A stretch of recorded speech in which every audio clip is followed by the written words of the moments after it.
तो आज बात करते हैं अवक्रिया की आणविकता और कोटि में अंतर के बारे में। और ये टॉपिक क्लास 12 के लिए मोस्ट इंपॉर्टेंट है, क्योंकि हर बार ही पूछा जाता है। लगभग 3 से 5 नंबर में पूछा जाता है। अगर 3 नंबर में कहा होगा तो आपको 3 अंतर लिखने होंगे, अगर 5 नंबर में पूछेगा तो आपको 5 अंतर लिखने को बताएंगे। सबसे सरल शब्दों में आपको लिख के बता रहे हैं।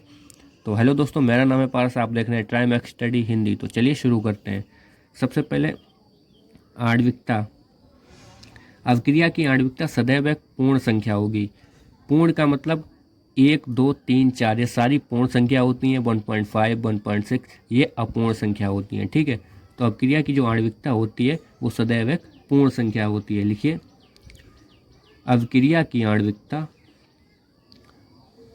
अवक्रिया की आणविकता सदैव एक पूर्ण संख्या होगी। पूर्ण संख्या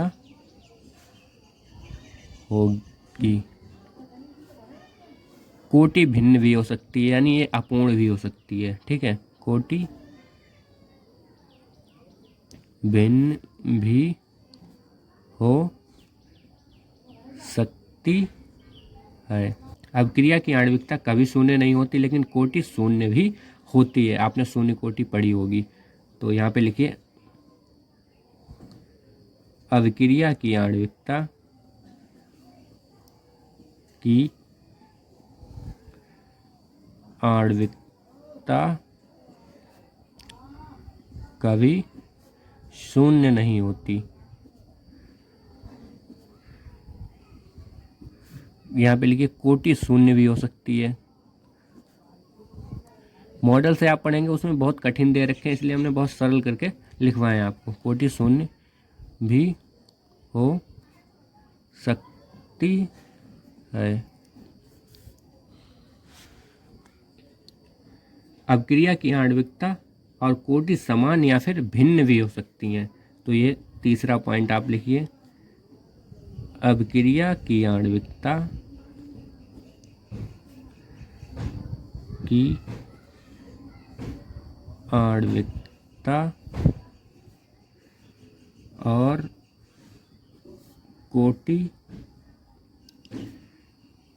समान और भिन्न भी हो सकती हैं। भिन्न भिन्न हो सकती हैं। और यही वाला आपको यहाँ पे लिखना है, यानी अवक्रिया की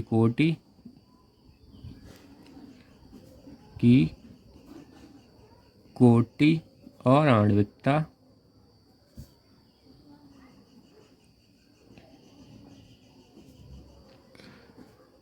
समान या फिर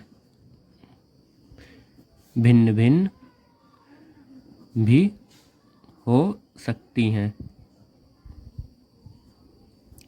तो 3 पॉइंट आपके क्लियर हो गए। अगर ये क्वेश्चन 3 नंबर में आता है तो आपको ये 3 ही पॉइंट लिखने, और अगर 5 नंबर में आता है तो आपको 5 पॉइंट्स लिखने हैं। तो 2 पॉइंट्स आपके और रह जाते हैं। तो चौथा पॉइंट है आपका, अवक्रिया में भाग लेने वाले अभिकारक अणुओं की संख्या को उसकी आणविकता कहते हैं। तो लिखिए, अवक्रिया में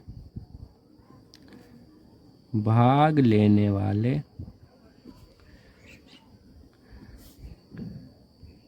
अभिकारक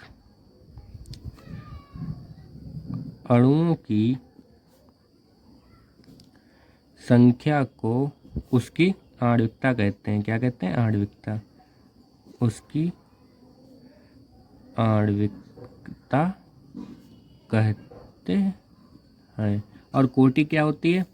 वे अभिकारक अणु जो उसके वेग को निर्धारित करते हैं, कोटि कहलाते हैं। यानी वे अभिकारक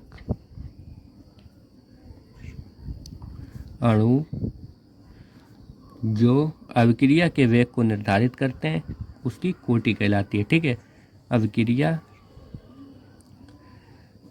के वेग को निर्धारित करते हैं क्या कहलाती है? उसकी कोटि कहलाती है।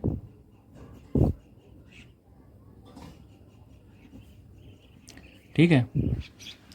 तो पांचवा पॉइंट है आपका, अपक्रिया की जो आणविकता है उसे क्रिया विधि द्वारा ज्ञात किया जा सकता है, लेकिन कोटि को क्रिया विधि द्वारा ज्ञात नहीं किया जा सकता, इसे प्रयोगों द्वारा ज्ञात किया जाता है। ठीक है, तो यहाँ पे लिखिए अपक्रिया की आणविकता को क्रिया विधि द्वारा ज्ञात किया जा सकता है। कोटि हमेशा किसके द्वारा निकलती है? प्रयोगों द्वारा। तो यहाँ पे लिखिए कोटि हमेशा प्रयोगों द्वारा ज्ञात की जाती है। तो ये हो गए आपके 5 पॉइंट्स। बाकी वीडियो अच्छी लगी हो चैनल को सब्सक्राइब जरूर कर लें। धन्यवाद।